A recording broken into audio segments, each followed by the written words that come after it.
On today's episode of Living Testimony, we gonna walk you down through there with patches the dread. Don't miss it. We gonna walk you down through there. We are back. We are back in the Love Deposit Studios with a completely different tone on Living Testimony. Today, I have with me a special guest.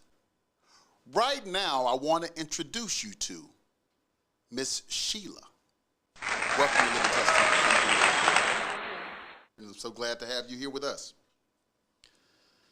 So, Miss Sheila, I like to start these by getting some background, understanding your beginnings, and then going through your story slowly. So tell me,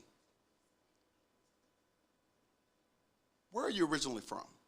I'm originally from Los Angeles, California, born in 1972. My parents were from California, so I grew up there in LA off of Hoover Street with the rest of the family. But my dad eventually moved here to Texas, so that's how I ended up here in Texas. Okay, so you just said something that's powerful to me. So one of the first gangs that I knew about were the Five Deuce Hoover Crips. Mm-hmm. And so when you said Hoover and then moving to Texas, tell me about what prompted that. Initially, what prompted that is at the age of 6, I got molested. So my grandmother and my aunts contacted my dad to let him know what was going on. My dad came back from Dallas, which is where he moved, and he took me from my mom. So upon him taking me from my mom, he didn't realize everything that was going on because my mom wasn't telling him. And then she was sweeping it up under the rug. So it was like a family secret. But my grandmother and them told him that he needed to come get me. Oh, my. Well, listen, I can tell you from knowing about things like that it never gets easy, mm-hmm. but that sharing that will help somebody, for sure. Yep. So your dad brings you to Texas, mm-hmm. which sounds like a noble and right thing to do. So where did you end up? I end up here in Dallas. My dad bought a house over off of Beckley and Sainer on Halsey. So I came here my 3rd grade year, went to school here 3rd, 4th, 5th at Erasmus, 3rd grade at Erasmus again, 4th and 5th at Clinton P. Russell.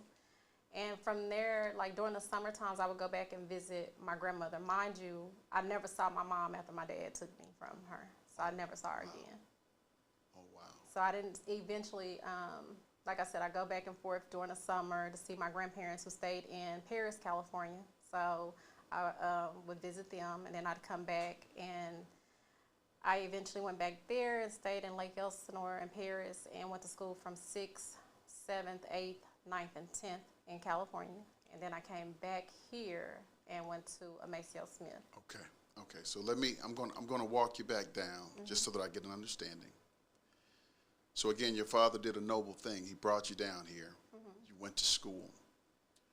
And you told us about some streets. What neighborhood is that? In Dallas? Yes, ma'am. Okay, so I grew up on Halsey. That's Beckley Sainer area off of Beckley and Sainer. 22 Beckley, Oak Cliff. Oak Cliff, mm-hmm. Okay. And then it sounds like you were going back and forth. You're visiting your grandmother, mm-hmm. and then you're going back and going to school in California, right. and then coming back to Dallas. Right. So tell me about your transition of dealing with the kids here in Dallas versus the faster kids in California, the grades, all of that kind of stuff. California was faster. Grade-wise, I was an AB student. So I received a lot of classes early on before I came here to Dallas. California is a beautiful place. Lake Elsinore and Paris, California are beautiful places to raise kids and stuff like that. Back then, my grandparents had a farm. So every animal you could think of, they had on the farm. Okay. They sold goats. They drank goat milk. I didn't do that because I was a city girl, so I was scared of that. But long story short, yeah, they had a nice farm with, like I said, a bunch of different animals and stuff. So it was kind of, hard to get used to being a country girl versus a city girl because they had dirt roads then. So now that city has grown and now they have paved roads. So Okay. yeah. So tell me this. You're going back and forth. There's a level of sophistication. I mean, Dallas is not super slow, but it's slow. I've been to California many times. How are the young ladies and the men accepting you in school, boyfriends and the proms, and how was that for you?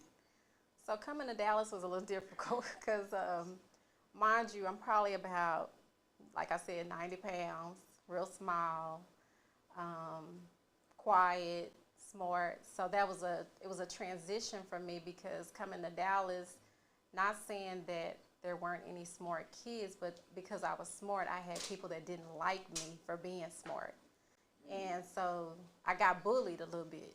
So, I had to put my big girl pants on because my daddy is old school. You get into a fight, you better whoop their ass or you gonna get your ass whooped. So I ended up having 2 fights, one with a boy, one with a girl. And needless to say, I didn't get whooped when I got home. Okay, so yeah, it was at any cost. So whatever I could pick up, it was gonna be used. And so that's important. Yeah. So what I'm doing is establishing foundation because we talked about a traumatic event early on. And then your dad takes you to Dallas, moves to different neighborhoods. You're standing up for yourself. So that's major. So tell me this. Once you got acclimated to the city, acclimated to the town, was there anything that started to change the trajectory of your life? Yes. My senior year, me and my dad had a falling out, so I moved out. I moved out when I was 17, moved in with my godmother. I worked 3 jobs at the time. I was a senior going to Health Magnet because I transitioned from a Maceo Smith to Health Magnet because I wanted to be a nurse. That particular year, I graduated in May. My dad ended up killing someone, I think it was in August of 1990. Oh, wow. So that transition changed my life again. Because in the midst of that, I have to deal with a stepmom, other relatives and things like that. So it's everything around me is not, it seems like it's picture perfect, but it wasn't. And it seemed like it was a noble thing for him to do, which it was at the time. But looking back, he did the best that he could, but he just didn't know how to raise a child. Because not only am I'm the oldest of my mom's 8 children, but I'm the oldest of his 2 children. Okay. So just with that being said, I grew up early. Even with my mom, I had to grow up early. But I grew up with him because I had to basically take care of myself. I didn't have family to lean back on, or maybe I did, and my pride was too much to ask. Okay. Because I was a hard worker. I still to this day, I can't ask. Okay. So, listen, there is no one to blame when we pick ourselves up by our bootstraps and we start trying to build this life. Now, throughout that journey, we'll learn some things, and hopefully we won't hurt anybody, right? Because the saying is, hurt people hurt people. So tell me this. You're on your own. You're moving and shaking as much as you can. You're working hard. What happens next? So I graduate. I get a full ride scholarship to Midwestern State University for nursing. First one Methodist Hospital gives out in 1990. That was the first scholarship Methodist Hospital ever gave out for nursing. That summer, I get a little wild, and I end up pregnant. So I didn't go to school. After a full ride scholarship for nursing? And all the pushing and grinding I had did at a young age, I don't know why I couldn't push myself to do that. But I ended up pregnant and I didn't go to school. So I had my first child at 19. Okay. And from that, I still wasn't grown up all the way because I still had learning to do. But I had some very important people that were in my life, female-wise, and to this day, they're still in my life. One of them is my son's grandmother. She was a strong, advocate for me, just giving me, advice and things like that. And then I also had some people that I worked with that, I looked up to, and took advice for. But it was a struggle. Having my first child at 19, it was a real struggle. Dealing with his father, through the years, and then finally I just said enough was enough. I think my son was 3 years old, and I had to get my life together. Okay. It's always interesting to hear what we call the breaking point, right? The almost the point of no return, where you've started this journey, you're not going to quit, and you're just going to kind of figure it out. And it seems like you were doing that. So you did great in school, got the nursing degree, got pregnant, but life doesn't end there. Mm-hmm. What's next? So I get my career going in insurance, get my multi-lines adjuster's license. I'm working for a major insurance company. So the money at the time, having one child, it just wasn't enough. So I had to keep going. So each time, and even now in my life, I want to elevate. I want to learn more. I want to make more. I want to do things more because, I'm having to take care of my child and myself. So the next step is I'm in insurance, and then 9/11 hits, so I'm laid off. Okay. I get into property management. So I've been in property management 21 years, so that's how I know a lot of people. I've helped a lot of people get apartments, met a lot of people, had a lot of DPD officers work off-duty security, code compliance, and things like that. So, life is life and now. Right. Life is life. Okay. So by this time, I'm on my second child, my daughter, because I had her at 25. So everything is falling into place because, mind you, me and my son, we done went through the struggle. So she get here, she don't know nothing about a struggle. Okay. Everything is, money made on trees. Mom, I want this, so life is life, and I'm spoiling the kids, and, hey, I'm working hard. I get married to a gentleman. We stayed married 10 years. We're still friends to this day. And during that marriage, he helped raise the kids. He came into my life when Stephen was 13. Bria was 8. Okay. So you said that you talked about your daughter, and you finally introduced them with names. You mentioned Stephen. So please, these two kids, tell me their names. So we have Stephen Dwayne Govan, and then we have Bria Monique Martin. Okay, and I've heard of that name, Govan. And I've heard of it maybe because of football. But tell me about your kids.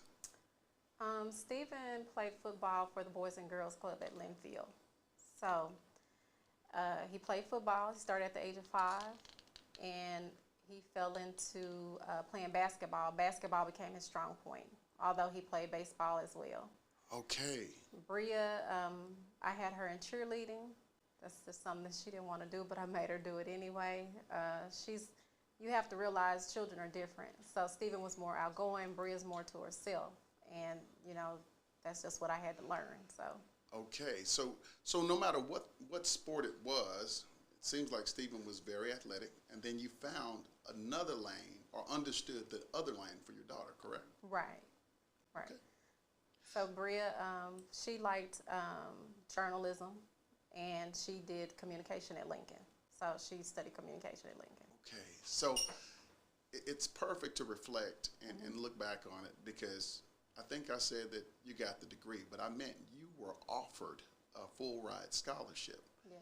And now all of a sudden you got an athlete son, and now your daughter is studying communication. So what impact did that have on you as a parent? I always wanted to be not like my mom. So I wasn't strict, but I was strict enough. I had a look that my kids knew I meant business if something was going on. But I didn't really have to do that because they weren't bad kids. Okay. They weren't disrespectful. If you hear anybody say anything about Stephen and Bria, they weren't disrespectful kids. They were always good kids. They were kids that you wanted to keep. Okay. So no issues there. But with Stephen, like I said, he found his niche after playing football for so long. You know, as a child, he liked basketball. And of course, he ran track also, but basketball was his sport. Did Stephen win any championships of note? Lincoln went to the championships. Now, my memory is not very good on memory and all that. I'm not sure if they went or won any championships. I know they went to the championships, Okay. but I don't think they won a championship. But as far as winning, like, titles and things like that, Stephen won some district titles. I think most rebounds or something like that. And I have a whole room dedicated to him, so I'd have to go back and look. Okay. I just don't remember right now. Okay, and just so I can put some context around it, Lincoln High School is the high school that my grandfather graduated from, and he was born in 1930. So it's been around for a long time, and it was a very special place and strong school in South Dallas, and an anchor there. Right. So with a lot of great teachers, principals, etc. So it sounds like things were going very well. In basketball, I remember that name. So tell me, what happened next? So originally I moved to DeSoto. The kids were going to school in DeSoto. But my children, you have to understand your children's personality. Mind you, I'm from Oak Cliff, so as I'm, growing and making more money in my career, I think I'm giving my kids a better life by moving to DeSoto. Not to knock DeSoto or anything like that.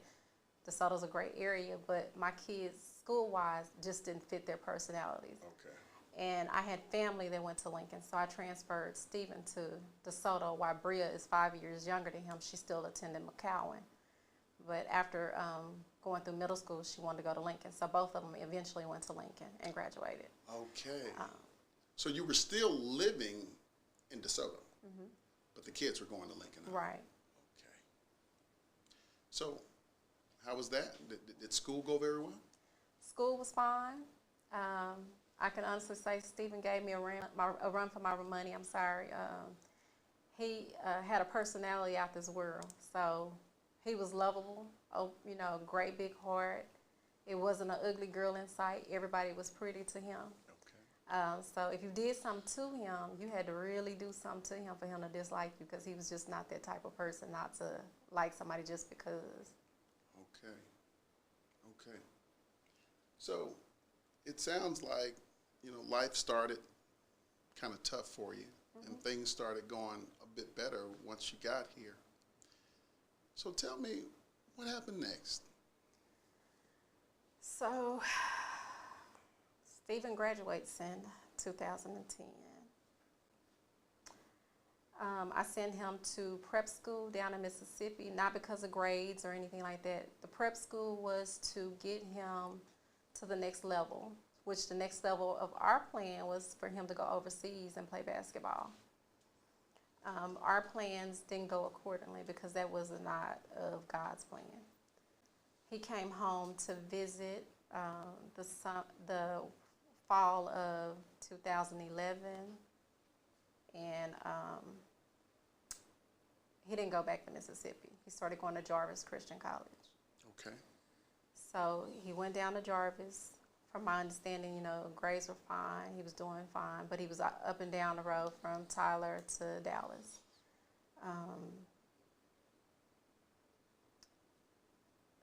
We get to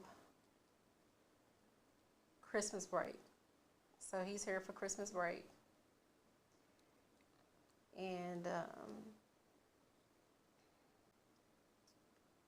leading up to that Christmas break, everything was fine.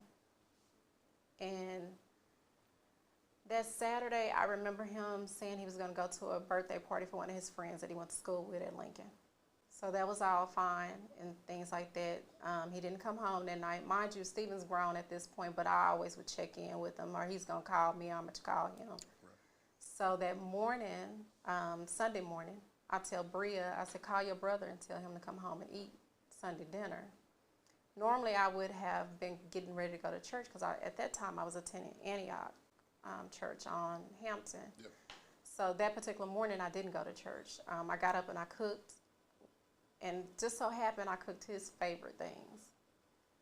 So she calls him, and normally it takes Stephen, you know, he'll say, okay, I'm down the street, you know, and he'll be way probably in East Dallas somewhere. So he got there probably within the hour. So he came home pretty quick, and that was different for him, you know. So, and mind you, this is around Christmas time, this December 18th. So they're both, Stephen and Bria, in my room. We're talking, laughing. My husband's in the living room watching TV. So, you know, we're all yelling back and forth about Christmas gifts, what they want, cars, you know, for the first of the year, things like that. So it was really a good moment. And then they start talking about what they used to do as kids, like things they used to hide, brothers and sister things. So one of the things was, I didn't know that my daughter was drinking my hypnotic and filling my bottle with water. So I'm like, okay, because I went to drink some hypnotic one time, and I'm like, what is this? And not knowing, I'm thinking it was Stephen, because, you know, he the more outgoing one, but it's Bria. And she tells me, she said, yeah, one night I drank that, and I got so drunk. She said, I was hoping you didn't come in my room. So, you know, things that kids do and, you know, siblings do, and then they hide it from you, and then you come back, and you're like, okay, so now that makes sense. Okay. So, you know, we're just having a good time that day. Right. Having a good time. Family stuff. So Stephen tells me that he's going to run to over to one of his friends' house, and he'll be back in an hour because him and Bria was going to go up to Allen Outlet. So I told him, I said, well, I have a flat. Can you change my tire? So he changes my tire. My husband gives him some money for changing my tire. Not knowing, you know, Stephen liked to gamble, parlay. Okay. Strictly parlay. He did shoot dice. I do know that. I found out a lot of things about my son in the aftermath of all this. But I knew about the dice. I knew about the dominoes. I knew about the parlay. So he hit on parlay that Saturday. So he had some money. He didn't say, nah, mama, you can keep your money. He took my $100, you know, so, okay, fine. My tire has changed. So he leaves, and he's gone for probably about 20 minutes. He's gone, and I think about something, and I call him, and he doesn't answer his phone. So that's not like him, because normally if he doesn't answer, he's going to call me back. So he never called me back. And this is about 2:33 in the afternoon. So I'm on Facebook, and I have a really good friend, church friend, that had posted a link by this time. And it's getting over in the evening time, and I'm wondering why Stephen hadn't called back still. So she posted a link to a news story regarding a car that had been set on fire over off of Loop 12 in Brook Valley. Okay. So for some reason, I got fixated on that link. And then I also told my husband, I was like, I asked him something about Stephen's car. Because mind you, my husband's the one that took Stephen to buy this car, and I don't like them cars at all. The cars that I bought him in school were, you know, nice cars. Okay. And I just don't, to me, that car, which was a Crown Vic, is like a police catcher. I don't do cars that gonna give police bait, but that's what he wanted. That's what my husband took him and bought. Hated it. So the link showed the car, but the car had been burnt beyond recognition. So I called Stephen's dad, and I asked him to go over there to that site to look and see, or talk to one of the police officers to see if they could tell him what color the car was. And so everybody that I'm calling, they said, Sheila, he okay, he just not answering the phone, he with a girl or something. But no, by this time I've already checked his phone records. There's no incoming call or outgoing call since like 3:10, 3:11, something like that. And so I'm getting frustrated with everybody. So I called a a detective friend at the time that worked for DPD. He worked for the sheriff department, rather. And I asked him if could he get in contact with the detective that was working that case. My stomach was telling me that this was my child. Okay, so you have a premonition. Right. You're feeling something. Yeah. So this whole time, like I said, he's not calling.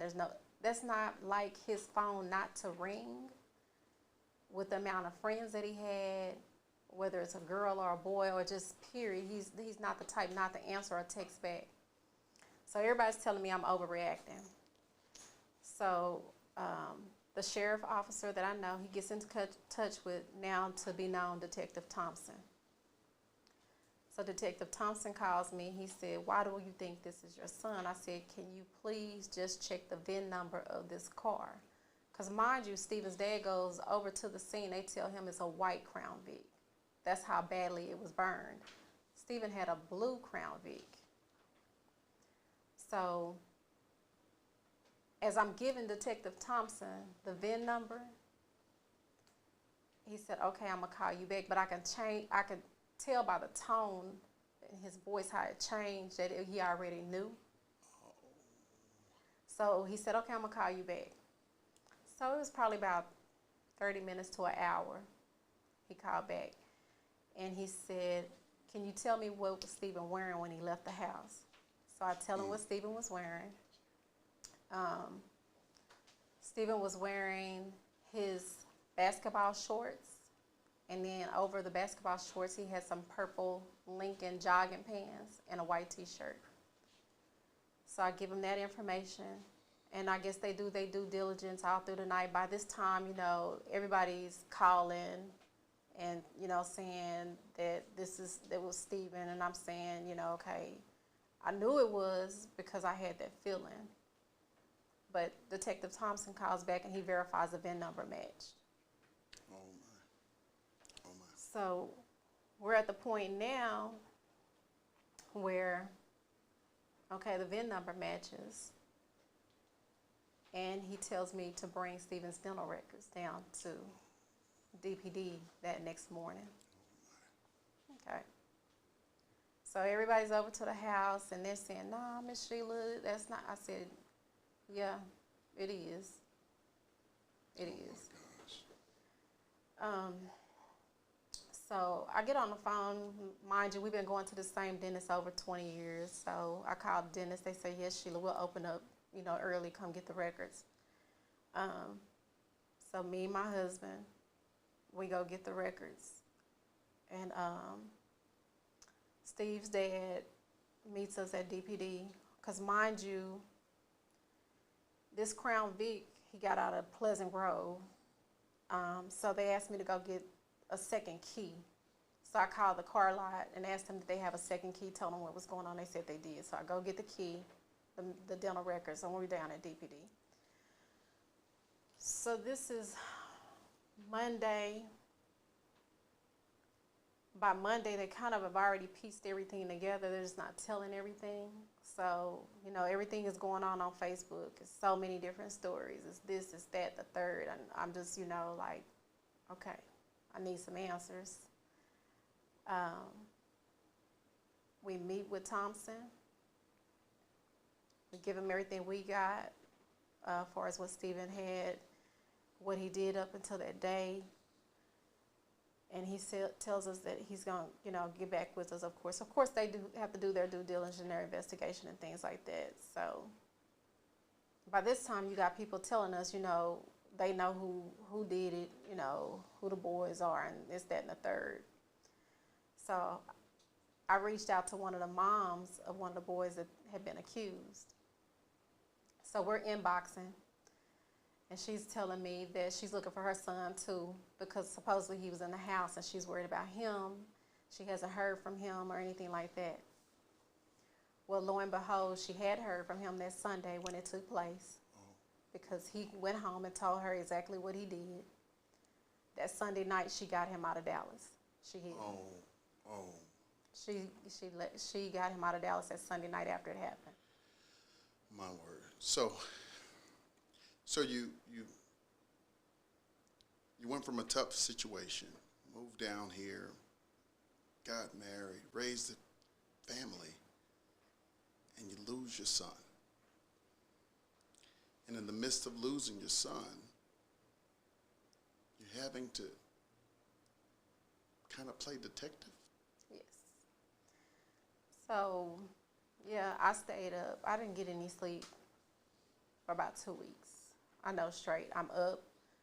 I'm not even a social media person, but I'm, looking, going through social media, whether it was Facebook, Twitter, because at the time, I think the young man was posting on Twitter. But Facebook, I was familiar with Facebook. So, me and the mom still texting, inboxing back and forth. So, as she sees that the tables are turning, her whole tone turns with me. She starts getting belligerent. Starts telling me different things about my son and saying different things about his dad and about me. And, I'm like, okay, hold up. So I tell Thompson, I said, she has something to do with this. So Thompson brings them down, and let me back up a little bit, because when this happens, the first 48 is already there. Okay. We had no clue that they were already with the police department there. So when we go there Monday, they're there also. We didn't know this was, had been this in depth already. So I tell Thompson, I said, yeah, she has something to do with it. So it took them about, like I said, my memory's not really good with this right now, but I know they caught one of the boys within a week, which was Debonair Wynn. Okay. Then they caught Nathan Scott. Probably, I think it took them about maybe 2 weeks. You have to go back and look at first 48. And I will tell you this, some of the first 48 is patched together, and then there's voiceovers too, so. Okay. But the time frame is pretty much accurate. But it takes about a month to find Daryl Dotson because of his mom aiding and abetting him. Takes about a month. So her goal ultimately was to get him to Mexico, but he was in Houston. So I'm keeping in touch with the detective. I'm keeping in touch with some of the other police officers that had worked with me in the apartments off-duty. Now, mind you, I didn't know all these off-duty officers would be working this case, but they did. Mm. Because Thompson didn't understand. He's called me, he was like, who are you? Like, I'm Sheila, I'm Stephen's mom. I said, what do you mean? He said, why are so many people concerned and want me to find out who killed Stephen? He said, I got coaches calling me. I got journalists calling me. I have police officers that want to work this case, that, want to get this solved. And I said, a lot of them I know from working, being a property manager, and they've watched my kids grow up. Because before I bought a house, I lived in the apartments that I managed. So, and Stephen played football. All these years, he's in sports. He's playing AAU. He's traveling. Stephen met so many different people all over the world. I got kids from Africa that inboxed me, from England, wow, Greece. So, mind you, AAU, and I get this story at the funeral because one of the coaches tells it. They're going to Las Vegas for an AAU tournament. The coach gets tired. Stephen's got to be about 15 or 16 at this time. The coach gets tired of driving. So Stephen said, I'll drive. He drives them all the way to Vegas to the tournament. Wow. Mind you, Stephen had been knowing how to drive since he probably was about 11. Now, this is his grandmother and his dad and them, because I'm nervous because, when I'm teaching him how to drive, he turning the corners wide, and I'm like, slow down, so it's just those kind of things came back into play that I never knew that would come back into play, and that meant something during that investigation. So we go through this whole thing, and, finally they get a lead on where Daryl Dotson is. So they're going to send the police down there, and I forget the division who it is. But it's a task force, like when you're on the run, that's the task force that's going to come for you. Okay. So they get word back that he's in Houston. They're going down there to get him. But then where he's hiding, the girls had called the Crime Stoppers hotline to tell them they knew where he was. So the girl that he was hiding with in Houston was a friend of Daryl's oldest brother. They evidently went to Navarro College together. Okay. So she turns him in and she said, well, he's coming back to Dallas. So DPD, sheriff, everybody meets the bus when he comes back to Dallas and gets dropped off of Bonneview area. So they get him. He's been gone on the run for about a month. And when Thompson's interviewing him, you know, of course he's arrogant. He didn't do anything. You know, he don't know what you're talking about. And his words to Thompson was, you know, basically he got to do his job. He not telling nothing. Oh, wow. So in the midst of all that, we realized that, okay, this boy's a cold-blooded killer. You know, like, he has no remorse about anything. So I did my research on the family. You know, he had had problems before, but the mom overlooked him. She never got him any help. He went to Carter. He set a teacher car on fire, broke some windows out, you know, burned his mom's yard up, you know, just Oh my things gosh. probably mentally she could have probably got him some help for that might have helped in this situation. But from my understanding, it didn't matter leading up to that December 18th, I'm sorry. He was wanting to kill someone anyway. It didn't matter who he killed. He was going to rob and kill somebody, and it just so happened to be my son and my son's friend. Oh my gosh. So it's been a journey. I mean, I still don't know all of it, but I know enough. We had to go through 2 trials. First one was Daryl Dodson's. So I pushed so hard, and you know, let me back up a second. Let me just speak on DPD. DPD has some awesome police officers. Awesome. At the time, the DA was Craig Watkins. So, Okay. you know, of course, everybody think Craig Watkins, you know, he for the people, he do this, that, and the third. Yes, he was doing some good, but he also didn't do good for everybody. I don't know anything about the law. I don't know how this court system thing works or anything like that. All I know is I want justice for my son and his friend. Right. So keep in mind, Thompson and his investigators have done their investigation. Everything is turned over to the DA. Charges have been brought, capital murder. So now the families are having to deal with, okay, when do we go to court? What's going on? So they have a closed panel meeting that none of us know about. I just so happened to say I wanted to meet with the DA that was handling this case. The closed panel meeting decides whether or not what cases will be tried as capital murder with the death penalty in place and all like that. Okay. So by this being black on black, and this crime took place at a trap house, the death penalty was off the table. Okay. Okay, that's fine. It's not that I wanted the death penalty I actually didn't want anybody to get the death penalty, Right.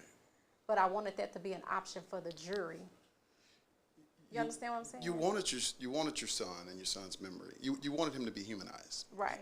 You regardless of where, what, why, or when, you just wanted your son to be treated as a person. Right, because no matter what he was doing or what him and his friends were doing, the crime didn't justify what they did to him. So you shoot him, and then you put him in the trunk of the car, and you burn him up. Oh my gosh. So taking the death penalty off the table, okay, you give the jurors the option for capital murder, life life in prison with possibility of parole or without parole. So at the time, I'm thinking, you know, this is my child. I really want to kill him myself, but I can't do that. Oh my. So the state can do it. Let the state do it. But then I had to realize, you know what? Them suffering in jail is more than getting a death penalty, because then you have a date and time when you're going to die. It may be 20 years from now or whatever, but that cell that you're sitting in is going to drive you crazy. So I have to ask you this, and I want to say two things. One, it's a heartfelt condolence from me. I've never experienced that kind of loss. I hope to never experience that kind of loss. But you sharing this story today may help someone. So I want to ask you this. Did someone finally get convicted? So we have a total of 3 convicted of the murder. And then we have 2 that were convicted of aiding and abetting, which was the mom and the brother of Daryl Dotson.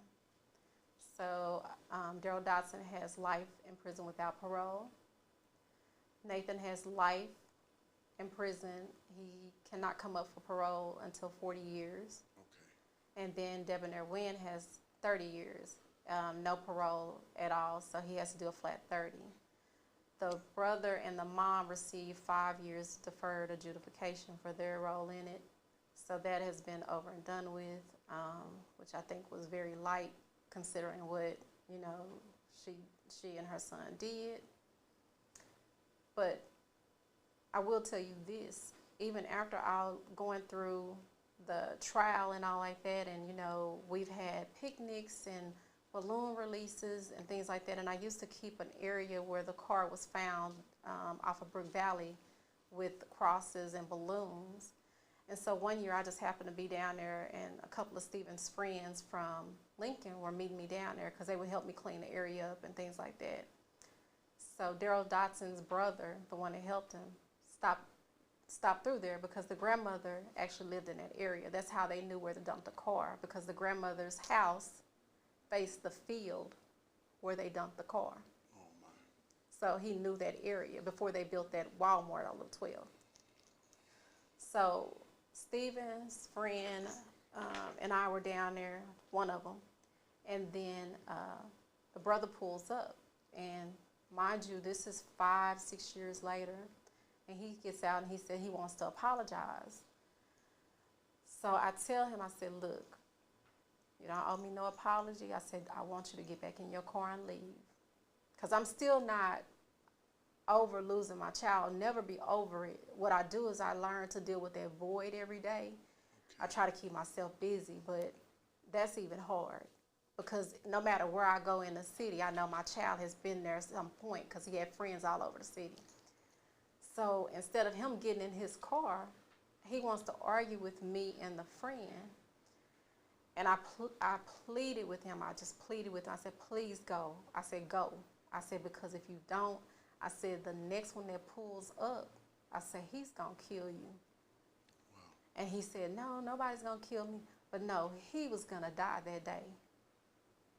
And I didn't want, even though her son had killed my son and she had did all that, I did not want that for anybody, because not just thinking about him, I'm thinking about Stephen's friends and their parents. Right. Nobody needs to go through that, because I'll tell people all the time, you know, like, if it's a friend of mine that has lost a child, like Stephen lost another friend after that, and I told his mom, I said, if I could take your pain, I would, because I'm already going through it. And it'd be easy for me just to grasp your pain and keep going. Mm. But I can't. They have to go through their own pain. But needless to say, he wanted to argue and stuff like that, but he finally got in a car and left. But I kid you not, he was going to die that day. So, and she doesn't even know that I saved her son like that day. So I have to ask you this, and you kind of took me there. But I want to make sure that Stephen's life was not in vain. He did some great things, right? We all make mistakes. Right. So what gives you the courage and strength to go on? And how do you help someone that is going through or has gone through the exact same loss? Let me tell you something. So, my mother wasn't the perfect mother or a mother figure, as I can look back and say, but I will tell you this. When we stayed in Inglewood, Crenshaw Center was a church. Bishop Price, at the time, they would send a bus over to the apartments to pick us up to go to church. And I had, like I said, I was about 5 or 6, and I would go to Bible study. And I was a little girl going to Bible study, you know, with the other neighborhood kids. So I knew God at an early age. My grandparents instilled God into me. My grandfather was, you know, had a very good job at Lockheed Martin for years. My grandmother worked for HUD and Development. Okay. So very stable background with my grandparents. My dad had a stable life before he did what he did. But I always had God in me. There's no reason for me to get this far and not know that I didn't get this far on my own. Okay. I've always been a praying woman. It wasn't until my daughter asked to be baptized at an early age. But I kept my kids in church. Mind you, I kept them in church. We went to church. If I didn't go to church, they went to church with their grandparents.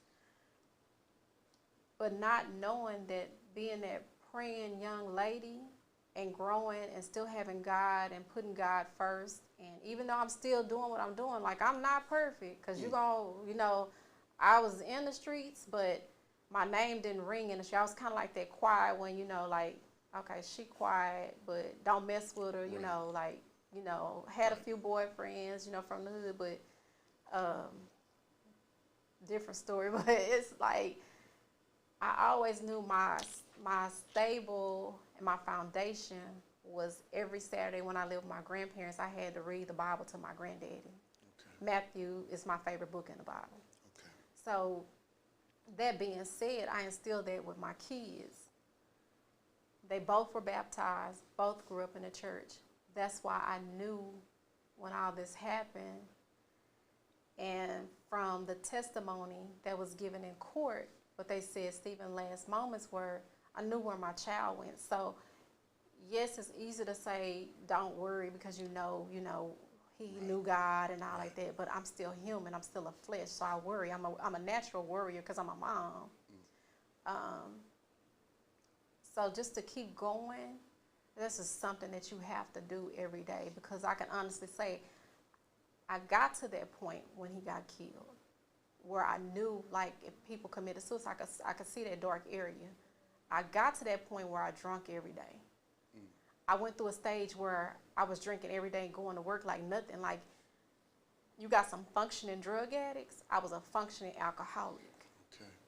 So you might have seen me smiling, but I'm torn up on the inside, and I was, you know, putting that cushion on it with alcohol. And I could see through the years how my look changed, how my weight fluctuated, you know, different things, how I was moving. I wasn't moving like Sheila moved. And I just had to come back. I had to bring myself back to reality, because that's not what my son wanted. Because if you ask anybody, they know I was his first love. He would just do things just to make me mad. He'll tell his friend, let me call my mama real quick. I'll make her mad in about 2 minutes. Watch. You know, he'll put me on speaker. And I'm like, Stephen, Mama, where is such and such? I say, you know where it is, you know. And he said, watch this, you know. And now looking back, they would tell me these stories. And I'm like, so he really did this on purpose? Like, oh, but he loved you to death. Like, you was his number one woman. Like, you could do no wrong. You know, so that was just the love and the bond that we had. That's why I knew that Sunday that was my child. And still to this day, I talk to Thompson every now and then, and he still say, I just still don't understand how you knew that. Intuition. Now, listen, Sheila, it's been amazing. I know that it's tough to talk about, but I think these things are sometimes therapeutic to share, because, like I said, someone may be going through it. And so that point that you shared a moment ago, was poignant, and it stood out to me. And it was really that what you did is you kept going, right? You found purpose. And what ends up happening is you talked about alcoholism, you talked about, you see how people go to that dark place. And in my view, there's a lot of ways, right? Not even just death, that take you to a dark place that can separate you from God. And then the trick is, you separated, kill yourself now. Or you separated, kill, and you found purpose and you kept going. Yeah. And so I love that. That's a great testament and a great testimony. I'm going to switch lanes for a second. Okay. I have a person that also attended school with your son, and I just want to let her ask a few questions before we close out. Okay. Hi, Miss Sheila. Hello. My name is Pakedra. How are you? I'm good. How are you? I'm good. Thanks for asking. So I graduated from Lincoln in 2011. Right. So I'm very familiar with Govan's story, and my brother was murdered May 21st, 2019. Okay. So my question for you is, what advice do you have for the moms who have lost their children to senseless acts of violence? So everybody's different. Okay, so everybody's not where I am, and I still have room to grow. First things first, you gotta trust God. You gotta trust His timing, His word, and then you also have to understand, which I didn't understand at the time, is that Stephen didn't belong to me. None of us belong to any of our parents here. He had to go home to his father, and when his father wanted him, that's when he called him. So my advice is to stand strong in your faith. And everybody say, look to the hills. I mean, look to the hills. That's all I can tell you is God is first, no matter what nobody tells you. And the statement that, people always say, time heals all, that's not true. Do not believe that, because time does not heal all. Time doesn't change anything. Like I said before, you learn to live with that void. You think about the good memories. You think about the bad memories. A lot of times when I'm thinking about Stephen, I'm thinking about, okay, that smile. I say, I paid $5,000 for that smile.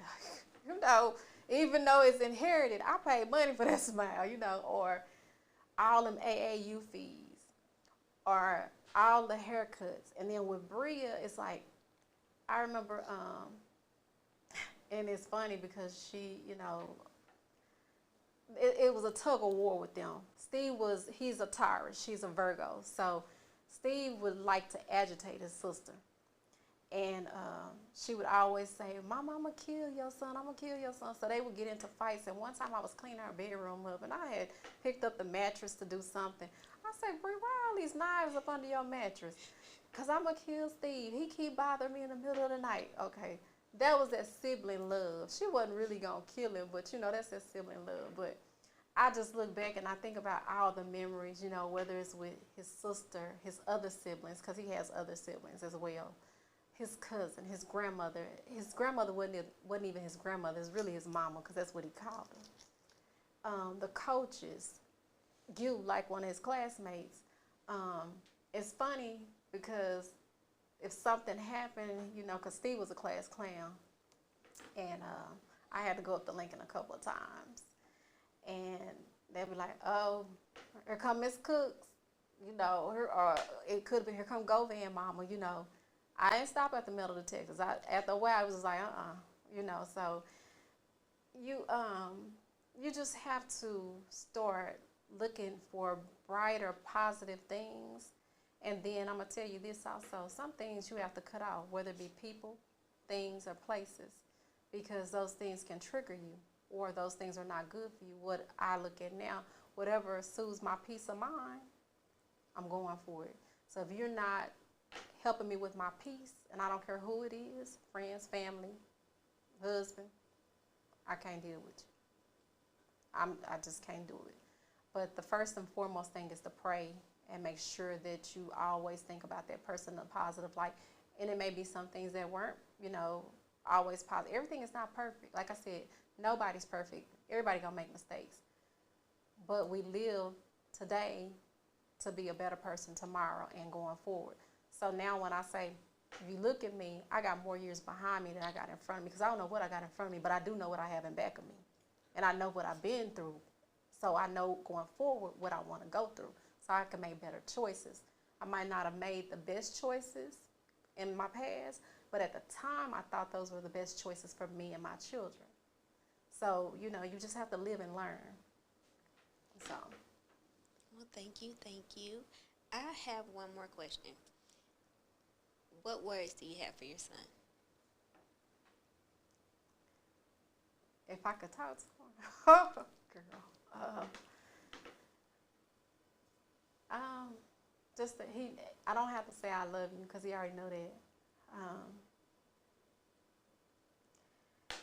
If I could see him one more time, I would love to see him with his son. His son is now 13, so he had a year and some months with his son. I would love to see their interaction, how he would be raising his child right now. I would love to see him with his nephews, because Bria has 2 sons. 2 sons, yes. Because as I think about them now, and even with me and Bria talking, her and her brother probably would be living together in the same household, raising their kids, you know, together. They probably like, Mama, you just stay over there, you know, because that's how close they were. Even though they bickered, because they siblings, you know, but they were tight. They were tight. And I didn't know how tight until I realized how many days Bria missed of school and who was picking her up. So, you know, it's just little things like that. But that brings you joy and then make you want to smile on the inside. Yeah, that's definitely what I wanted. I'm glad we got to capture it. So I want to thank you personally. Because we as women, we carry a lot of weight on our shoulders. Right. And for you to have birthed that man, you know, I think that is great. And I want to thank you for your time and sharing your story with us. You're welcome. Going to help somebody. This has been a great episode of Living Testimony. And I hope you continue to walk through this journey. I will.